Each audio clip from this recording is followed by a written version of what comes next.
Hey guys, and welcome back to my channel. Today I'm going to be doing a little introduction to tell you a little bit more about myself.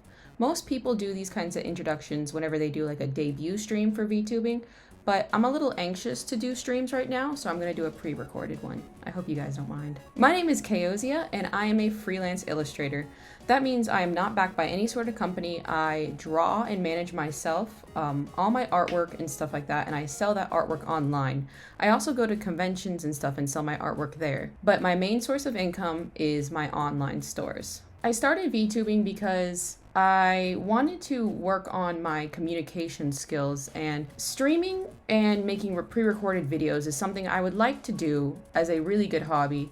But I feel that I'm a little bit anxious, so the only way I can get better at doing this is making videos and stuff like that. So a lot of these videos are gonna be, kind of bad in the beginning. I mean, I hope I can get better. Like anything in life, like you have to do a couple, if you do it a couple times, and then you can get better at it.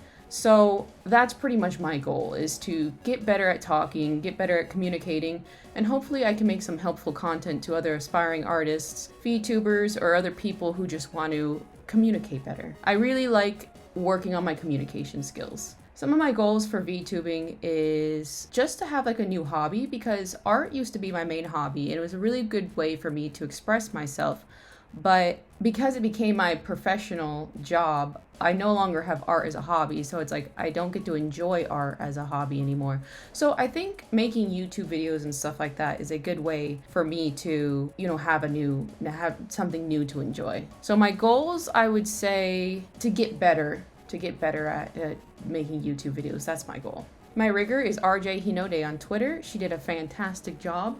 I wish I could really show just how good of a model it is, but I'm still like new to VTuber Studio, so it's like I still don't really know even how to toggle on the expressions as well. Like I have like a couple extra arms that we made, but at some point I'll try to do like a huge like showcase of like how good this model is. But for now, like just follow her. She did like an incredible job. Like I'm absolutely in love with my model. The origin of my name Kaozia was originally my Neopets name. I used to love Neopets as a kid. I used to draw it all the time, and I had to make a username there, and I was probably like 6 or 7, and I just made this name Kaoza, but I got locked out of that account, and I kept like forgetting my passwords as a kid, so every time I'd make a new name, it was always like Kaoza, but like I had to change around the letters or stuff.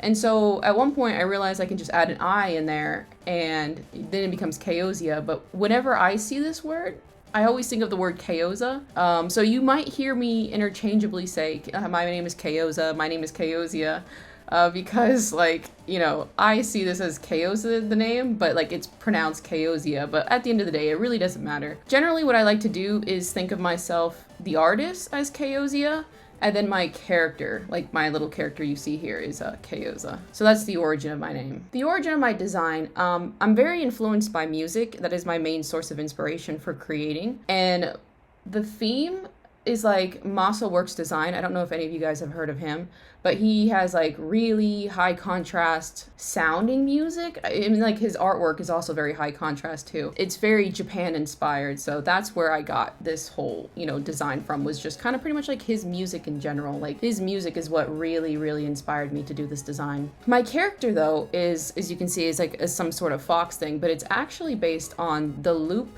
Neopet. You can see like on my bangs that hang to the side, it's like this lighter purple that goes into a yellow, and that's in reference to the actual Neopet. These little, what would you call them, like side hair pieces that are like those two like prong things sticking out, those are also in reference to like this little Neopet's like whiskers, and then you can tell by the top of my ears it's very similar.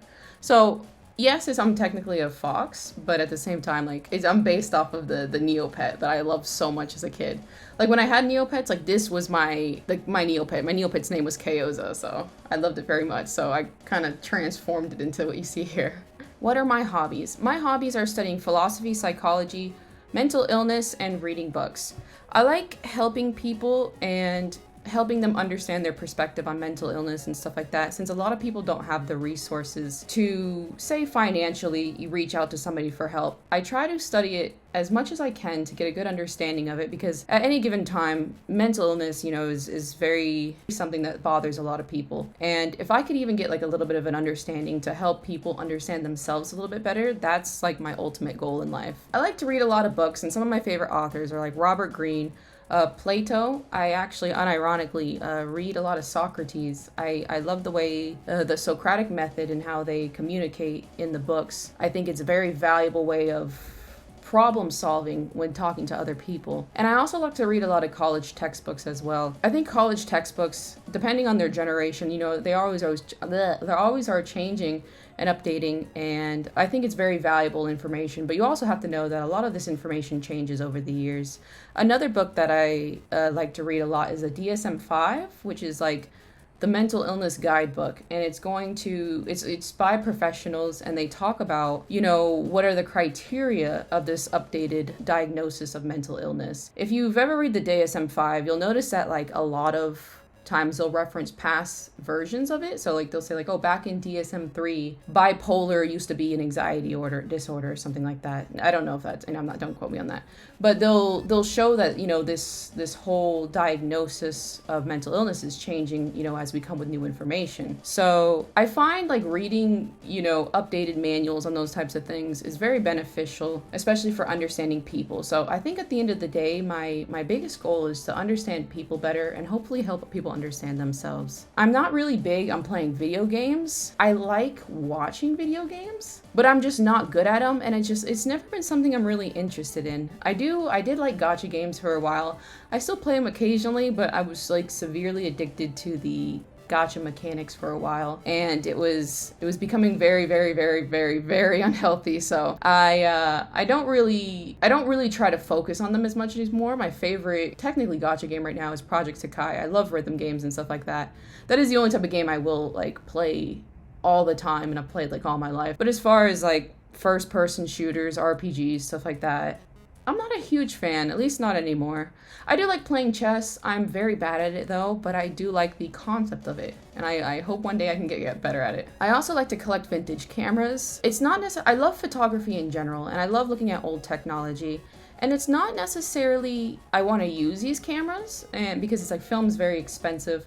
But I like the idea that at one point in history, these cameras were someone's like extremely valuable possession. Like at one point, these cameras were thousands of dollars, $500, however many dollars, honestly. The idea that this was someone's like very beloved object, I don't know, there's something very sentimental about that. So whenever I see like vintage cameras, I like going to like vintage stores and stuff like that, yard sales and stuff, and seeing if I can find them and like giving them a good home. Because I know like for me, if I had a very prized possession, I'd want someone to appreciate that down the road, even if, they never could love it as much as I did. But that's my kind of idea of why I like vintage cameras, and I think they're really pretty. I like old technology. I love the way it looks. It has a really good aesthetic feeling to it. And this is my office that I'm recording in right now. It was just like a tiny little room, like you can't really see in this photo. It's actually really small, but this is my little office I created. Another hobby of mine is I love collecting anime merchandise. This is my collection. This isn't an updated photo. I need to take an updated photo. At some point I would like to do an entire video tour, like going through the entire collection, but that's gonna be like a huge video because I have a lot of items and I want to go over everything. As you can see, like my main source of collection is Black Rock Shooter and Hatsune Miku and some Vocaloid and stuff like that, but I have like a lot of like odds and ends series. But I would really like to go into a whole in-depth analysis of like all these items, where I got them from, what they're valued at. It looks like it's a lot, but I've been collecting for about 10 years now. So it's stuff that I've just had over time. Plus I do a lot of auction hunting, and I'll stock these auctions and get these items for really, really good prices. And some of my collection, some of the figures and stuff are actually damaged slightly. And in Japan, they're very, very, very particular for quality of figures. For example, like one of those bigger black rock shooters you see in the top left. I think one of her hand joints was broken, and I only paid $50 for her, which is incredible considering she's about like a $150 to $200 figure. So I would like I said, I'm gonna make a nice long video about that, but that's also something in my collection, like that's also something I have as a hobby, is I collect anime merchandise. Some of my favorite anime series are Saga of Tanya the Evil, Chobits, of course, Tsubasa Reservoir Chronicles, and Black Rock Shooter, of course. Like, I mean, I feel like that's kind of obvious, though. Some of my favorite anime characters are Kagamine Rin from Vocaloid. Funny enough, I draw Miku all the time, and she's like the biggest part of my collection, and I love her to pieces, but Rin's actually my favorite Vocaloid. Some of my other favorite anime characters are Date Masamune from Sengoku Basara. It's kind of like a niche series nowadays. I liked him a lot, but it's more like I wanted to be like him. And same from like Lelouch from Code Grass, if you will. He was, as a kid, I don't even know if this is a good thing or not, but like he was like a super inspirational figure to me. Like I just loved how cool he was, and as a kid I wanted so badly to be like him, so he's also one of my favorite anime characters. I like Chi from Chobits. I think she's so precious and so cute, and I just absolutely love everything about her. I love her design, like I love her to pieces. Like she's my absolute, probably one of my favorite, if not my favorite anime characters. And she's very sentimental to me because she's the reason why I got into drawing anime in the first place. Some of my favorite music artists are R906. They're a Vocaloid producer. They're relatively new and they're absolutely fantastic. You have to hear their music. Ryol, the Japanese musician, she's fantastic. Love her too. Divella, also another Vocaloid producer. Masaworks Design, of course. And then for English speaking, I love Aesop Rock. He's kind of like an indie rap artist. He makes fantastic music. It's very dense, very lyric heavy, and a lot of it's open to interpretation, which I do appreciate, because a lot of times, like nowadays, a lot of music is very straightforward into what they're trying to communicate to the audience. But in his music, it's very open-ended, ambiguous, and he doesn't really specify what they mean, so it's almost like it's kind of something you can interpret yourself. I love his music. I also like Pink Floyd. They're cool. I mean, I don't know if you keep up with the Pink Floyd drama, but like David Gilmour and Roger Waters have been fighting for a while, and that's also very entertaining to see. So I will say I like their old music. I like Pink Floyd's old music. Okay, so some fun facts about me, which is just like some facts that I couldn't really think of to put in a category, is I love airplanes. I absolutely obsessively love airplanes. Like whenever I'm like walking outside or looking outside and I see an airplane, it's like I have to like point at it, because it's just, I don't know, there's something just so exciting about airplanes and just how cool they are. Like, I don't know, I love watching planes. I love going to airports. I just love planes. They're just, I'm not even that like specific with understanding, like, you know, like, oh, this is a 777, this is a Lockheed, this is a Boeing, or anything like that. I'm not even that specific. I just love big planes. Like, I'm not a big fan of jets and like smaller aircraft, but I just love big planes. I go to the gym 5 times a week. I love staying healthy and exercising, especially as I have a, you know, sedentary job that keeps me indoors a lot. I like to go to the gym and work out and lift weights and stuff like that. I think it's a big priority of mine, and I truly enjoy it. I'm also a hypochondriac. I have like illness anxiety, so it can get really bad sometimes, where it's like, say for like a good example would be, I feel like I have like a headache or something like that, and like there's like a part of my brain that's like, this is a brain cancer, this is just, you know, a stroke or something like that, and I kind of like, you know, I can get kind of bad. But what really extra sucks is because I'm a hypochondriac, I'm also afraid of medicine, so sometimes it can get kind of problematic because I stay unmedicated, and I don't know if that's a very good thing, but we'll discuss that in more detail down the road. Another fun fact is, I think I've mentioned in my other video, I have like a kind of shitty like breathing system. Sometimes it's kind of like, it's almost like an asthma. Like, I think I've been going to the doctor and they're still trying to like figure out exactly what it is, but my nose actually grew extra bones inside my nasal cavities that make it harder for me to breathe, and I had to recently get them crushed inside my nose and have my nose completely like, or, you know, redone, and I had to have 2 nose surgeries. One of them I was awake, which is the worst thing I've ever gone through, where, you know, I'm awake and they're sticking about 11 needles inside my nose, like while I'm like, you know, watching them do that. That was crazy. And then the second one where I had to be put under, and I had some troubles, like I don't know if I like I want to talk about him here. I don't know. Either way, like here we are. I had some troubles, I guess, coming to after they put me under, and they said that they had to use the, what is it called? The bag resuscitator on me. So when I woke up, or this nurse was saying, like, oh, I'm so happy you're here. I'm so, I was so scared for a second there. And, my mom was there and she was crying. And it was kind of crazy to think that, I kind of, just stopped existing for a little bit there.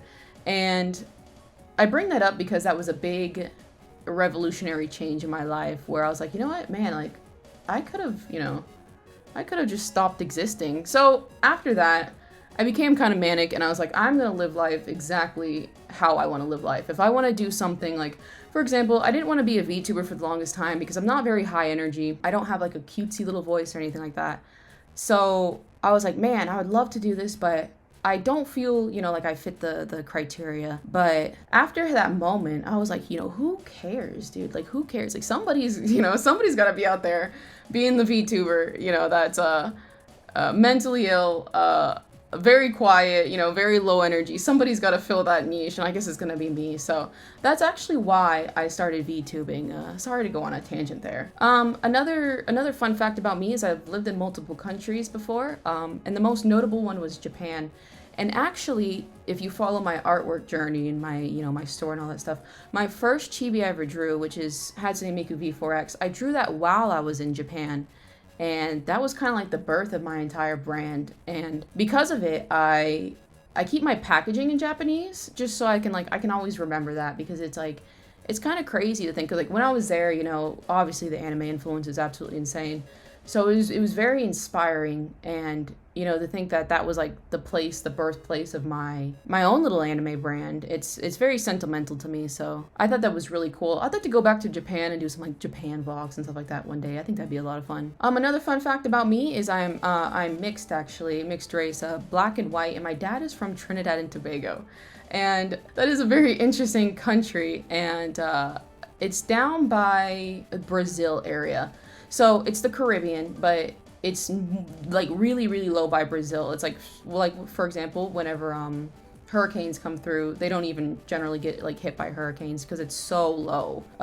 It's the last 11th island, I think, in the Caribbean, if I remember off the top of my head. And seeing his perspective on life, because he, immigrated to America and all that stuff, and seeing his perspective on, the Westerners and Americans and how they see things. I grew up with a very interesting perspective on America, even though, of course, I was born here. But I've always felt distance from the country just because of his influence and him saying well, here's what I used to have to go through, and here's how I noticed that people here in America, handle these types of things. So at some point, I would like to interview him and just get him to talk about this kind of stuff and make a little YouTube video with him. I think that would be a lot of fun. He also has an accent that a lot of people notice, and it's so funny to think that I never really realized he has an accent until a few people Americans pointed it out, and they're like, oh, I love his accent. And I was like, wow, I didn't even realize he had an accent until I would say a couple of years ago, because it's just something I grew up with. So it's really cool to see his culture and then see the American culture, and compare and contrast the differences between these populations of people. I find that very fascinating, and that's also something I would like to study more down the road. And lastly, another fun fact about me is I never went to college, and I never intend to be completely honest, because I'm a firm believer that education, you can educate yourself without having to pay for it. I know in certain circumstances, such as doctors, scientists, stuff like that, true practitioners, they definitely obviously should go to college, but I don't think everyone needs to go, and especially in such an era where it's so easy to be an entrepreneur and it's so easy to be your own independent creator. I don't think everyone, needs to go to college. I think a lot of it also is very for profit. Sorry, my little kitty's jumping up here. And I don't really like how much people get in debt for going to college, and that's not even promised of a perfect job. So I don't think I will ever go to college, and it sounds kind of silly, but there are a few people in life, of course, everyone talks about Bill Gates never went to college, but Amaka, get down. But you know, that's always been very inspirational to me because he's extremely successful, obviously, and he never went. So it's like, it just takes one person to know that, you know, you don't have to. Give me 1 second. Sorry, my cat. It just takes one person, you know, to inspire you to know that, like, hey, I don't have to do these things the way that people are expected me to do them. So I also would like to one day, you know, inspire people because, like, again, like I have been doing this job for almost 5 years now, and it's, you know, my main source of income. I've been relatively successful about it.